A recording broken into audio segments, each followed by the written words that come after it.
Well, the general premise behind Prey is that you play a young Native American.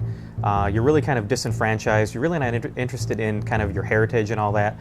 And your character, Tommy, gets abducted along with your girlfriend and many of other people from your reservation by these aliens on this giant ship that's orbiting a few miles above the Earth. And the ship, we call it the Sphere. And it's like this, it's about the size of the moon, and it's like a giant biological ship. The ship is actually alive. And it's a spherical ship that's kind of hollow, and all the inhabitants actually live on the inside. And on the inside of the ship is an artificial sun that provides all of the energy, heat, power, everything for the inhabitants to survive upon.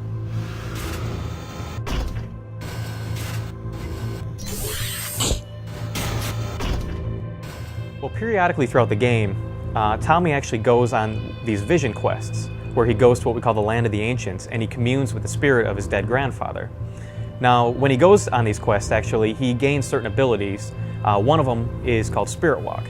And what Spirit Walking is, it's the ability to kind of drop your body behind and then go ahead, kind of astral project, and go ahead in a spirit form.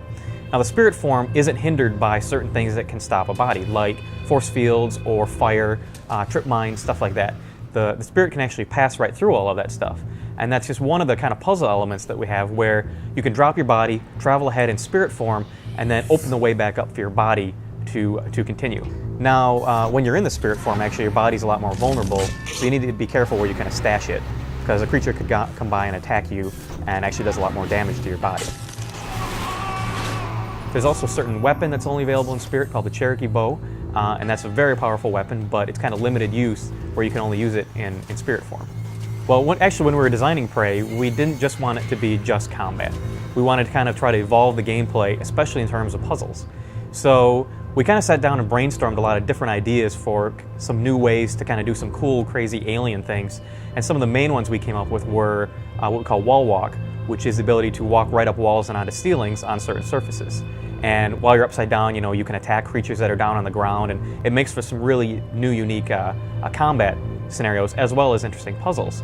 There's another one called Gravity Flip, where you can flip the gravity to the wall, to a ceiling, or spherical gravity, where it's actually gravity around the outside of a planet, so you can be running around on this small planet, and it pulls in your shots and stuff. If you throw a grenade, it gets pulled down towards the planet as well.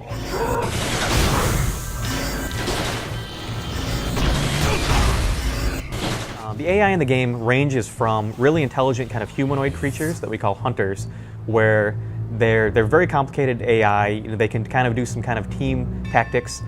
They're very aware of where the player is. They're aware of other objects in the world, like, say, health or explosive things that they can shoot that will kind of blow up. And it's cool because the level designers can just kind of place these guys in, and they understand the world, and they kind of understand where they can go and what they can do just automatically. And like I said, they can take health, so it's the same health that the player uses. So if the creature is damaged, he'll go and get that health. If you don't kill him in time, you lose out on that health.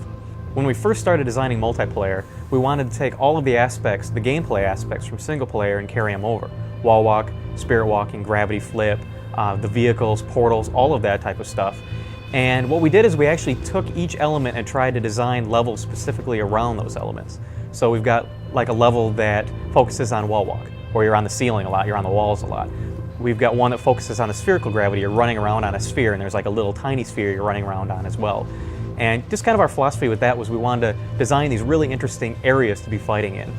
And it's actually been an interesting challenge because, for instance, that spherical gravity one, we went through probably like 4 or 5 different versions of that map before we finally hit upon the one that worked really, really well, not only in terms of like gameplay and flow, but also like frame rate, because you can't just see the entire sphere all at once, because you can't have all 8 players running around on that thing, because it got pretty crazy when we tried to do that.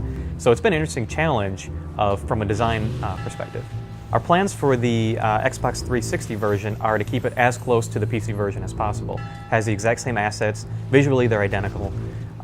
Really, the main changes are, kind of things to make them a little bit more console friendly. Auto aim and kind of designing things to work a little bit better with the actual console, to work better with the controller.